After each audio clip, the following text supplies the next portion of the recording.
Hello again, anyone interested in Tomica Limited Vintage. This will be my first of the Diocolle Diorama Collection 64, whatever abbreviation that's supposed to be pronounced in. Anyways, this is the CarSnap 07A Cafe, and it's a Subaru Sambar Diaz, my research told me.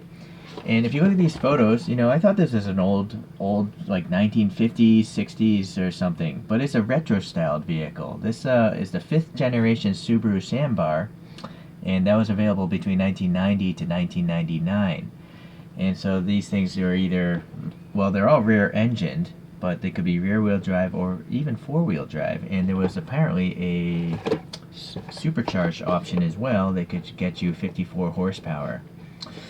Alright, so it's a K-class truck, so that engine was only 4 cylinders and 660 cc's. That's the maximum displacement for K-class vehicles in Japan. It's for tax reasons. Smaller vehicles are less taxing on the road. Well, you know what, maybe we should take a look at this box here since I've never seen it before, right? Gives you an idea of what's inside the box here, and then, well, it's all Japanese. Well, I'm wondering, is the year copyright, which I don't see, maybe it'll be on the truck. This is a 2021 release, like November release, so. But I'm just saying that stuff in case you find this video in the year 2030. Okay, so it seems to have some stickers, or these decals. This is some sort of weird membership thing, maybe a sweepstakes or something.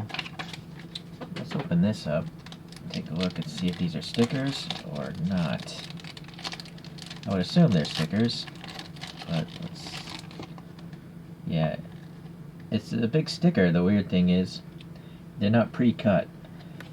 Well, maybe that's not so weird, because it depends how particular or detail oriented you are. You basically have to take a hobby knife and a metal ruler and cut these out yourself and then stick them onto something, which I'll do later, but not on video. Okay, so we obviously saw this slide out. Oh, okay, so it does have some instructions here, or maybe better explanation. Looks like there's a slide switch here for the door, and that thing flips down. Gonna have to put my own mirrors on. Not a big fan of that, unless they're delicate mirrors. If they're delicate, then I probably will skip that addition, because I always pull these out for future reviews. Nice little backdrop there. And okay, so you can, maybe I'll keep that. I don't know, I don't really do dioramas so much, but I was more interested in actually just displaying this car with the door open. I usually don't like models with opening panels, but as you'll see here in this Lucky Burger truck, I'm just going to display it open like that, so then it doesn't really bother me. Here are those mirrors. It looks like it might be glued in 2 spots. Not sure. It seems like it might be fragile. Let's get this thing out. Alright, I guess since these things just fell out, we'll go over these things first and get to the car later. So these are all plastic pieces, it looks like. And let me get a better light angle here. Obviously it's an opened umbrella. It looks like you might be able to remove this peg. Maybe not. It might be glued in place. It's very fragile, obviously. You could easily break that, so keep that in mind. We have this, you know, easel with probably for a menu. I think this is just random packaging cardboard. I don't know if that has a purpose. Probably not. Okay. Then we have a nice table. A couple chairs. A guy sitting down with a cup of coffee. A woman standing, maybe about to sit down. And then there's a cat, a white cat, and a laptop. Alright. Okay, so that would be your accessories. I'll show these off later after the car review. Alright, so let's get back to the actual vehicle, which is, again, why I bought this thing. Let's compare it to these photos.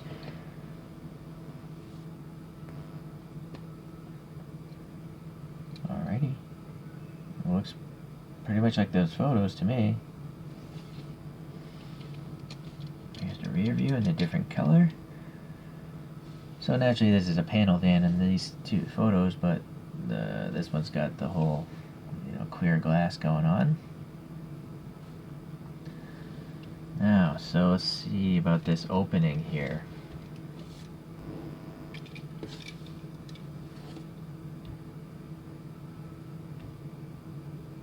Okay, so it does say Subaru Sambar Diaz Classic, and then obviously who made it, what scale, and then over here in the corner it says 2021. So I guess that has everything you want to know.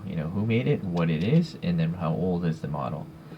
There's only one rivet here, so there's probably like some sort of tongue and groove feature up front holding that end. And here's that slide switch thing. So, okay, it works.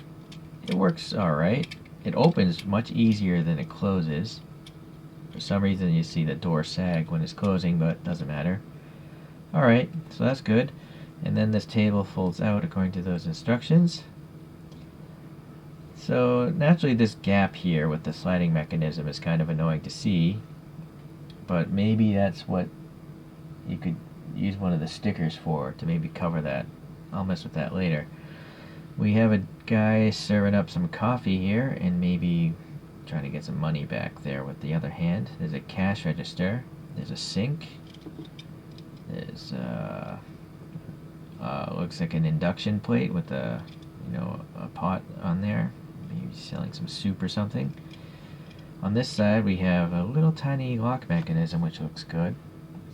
The silver painted for the sliding door here on this side, although this one doesn't open. Black trim for the windows, that looks good. We have the steel wheels with some depressions, even a little different hole opening for probably the air valve. Naturally I would have preferred to have a black paint wash in there, but not happening. This is just a chrome hubcap on the middle photograph I see. I don't know if there's a logo. I don't even see a logo, so that probably is accurate. So naturally the mirrors would go there, but based on the appearance of them, I'm not going to put them on, because I know I'll knock them off next time I pull this out for a comparison. We have a separate chrome plastic grill here. You can see a little bit of the flash there. Again, a little black paint here would be nice. And same in here, these little fake vents, I imagine. This is probably like a fog light. Turn signals are painted. Nice clear lenses, looking good. And they even have this little silver eyebrow ring here. The photograph I pulled up, one of them doesn't have the eyebrow. The Lucky Burger truck photo does have the eyebrows. So they have two variations. Panel gaps seem okay, nothing to complain about. It says classic, nicely printed. Sadly, TLV, they do this weird printed on windshield graphic.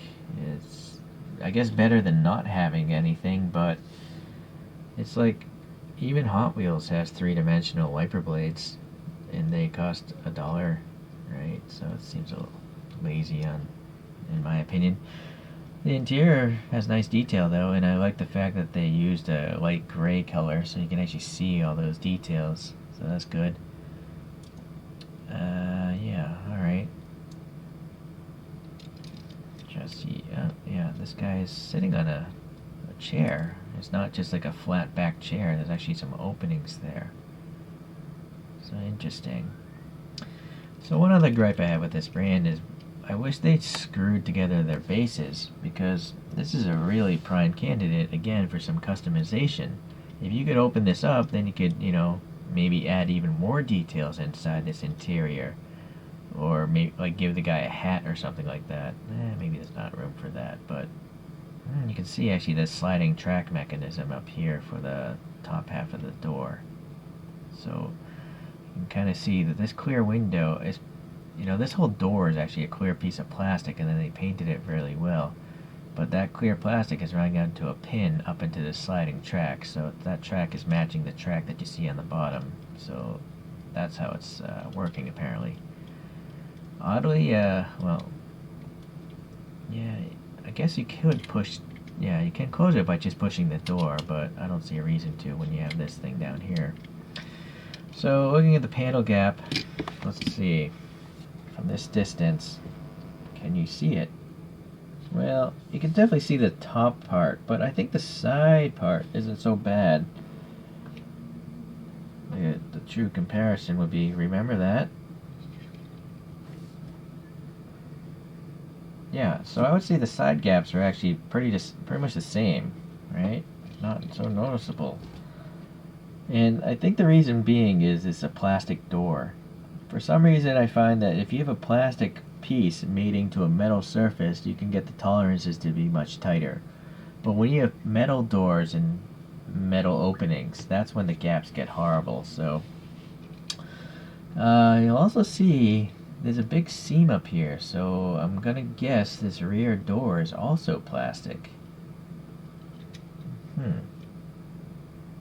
That's, if it is, it's very well done, because you can't even see the gap here. It's like so thin. I think the gap here is thinner than the gap here. This is a cast metal gap. This is plastic on metal, so it's very nice. Okay, so I'm kind of going all out of order here. Well, it is a printed rear wiper blade, but they at least carried it over here, so this is where the motor would spin that thing. The black trim looks good, the classic looks good. It's just a blank license plate, and unfortunately that sticker set doesn't include any license plates, which seems odd again. Someone commented a long time ago that this brand likes to do blank license plates because some people put decals of license plate numbers on them. But why wouldn't you just... You have plenty of room on this sticker, right? Why wouldn't there just be some two license plates right here so I could cut them out and put them on this car? That's not a license plate. That looks like a menu or a magazine. So, such a wasted opportunity to allow people to enjoy this product better. Fuel filler door there. Yeah, the clear taillights look good as usual from the brand. And then obviously we saw a relatively blank top. And we saw the bottom already, so I guess that's everything, right? I don't think we missed anything. Okay. Let's compare to a couple other models here. And then after that, I will put together a diorama.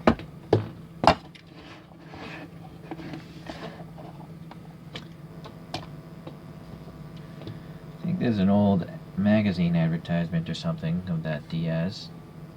I wonder if I'm pronouncing that correctly. Diaz? To me it looks like a Diaz. Or Dice? Dice, maybe? Alright, so I do have a Subaru Sambar pickup truck by Aoshima, or maybe it's Aoshima. I don't know how to pronounce that either. So this is a pickup version, and that's an all-plastic model. It's like a gashapon toy almost. I have another K-Class car called the Suzuki Wagon R, and this is made by a brand called Diocolle. And Diocolle also has this Daihatsu Tanto Custom. Yeah, you know what, the pickup I'll put it aside because these three are kind of closer together. Let me get a better angle for you guys.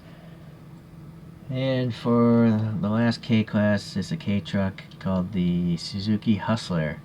And this is also one of these all-plastic Aoshima models.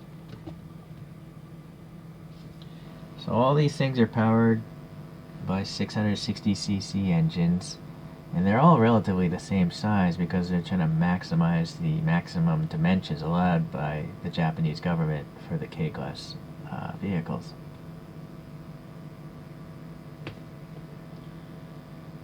Alrighty.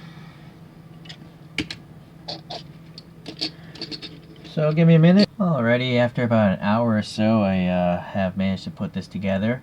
I took the stickers, I either backed them onto the clear packaging plastic, or I just used that clear, the cardboard box itself. I put the stickers on those. Criticism on the stickers though is the name of the cafe, Diocolle Cafe here on the umbrellas, that sticker is too wide to fit on the door. I naturally wanted to put it on the door, but it's too wide. So it wasn't, I don't think it was thought out very well. I guess if you cut the coffee cup off, you could fit it onto the doors. But I didn't think about doing that because I'm a moron. So, yeah, I used some Potafix Pro for this, and then I have it stuck on there. And then I trimmed off a little plastic on the stand so I could put the drink menu on the back side as well. Another criticism is the person sitting down in the chair, his foot is touching the ground, so it looks like a good natural position. But when he's in that position, his hand is lower than the computer when the computer is resting on the table. So I kind of feel like it would have been nicer if it was a little higher so his hand could be hovering over the keyboard section. Alright, so I guess that's it. Ideally, I would have rather just bought the vehicle itself, but I think this might be their very first release of this car. So I'm sure they'll come out with another colorway without all the diorama stuff, and it'll cost half as much. But I was impatient, and I kind of like the color scheme of this. It's very retro looking. So as I originally said, I thought this was actually an old car, but it's not. If you're curious, the other car spinning around here, this is made by Konami. That's I think the well, let me double check instead of guessing here. No, it's not Konami. It's a Daido, I think. Yeah, sorry, it's a Daido. It's a Subaru 360. I think this might be the very first Subaru. I switched out the wheels though and I repainted it.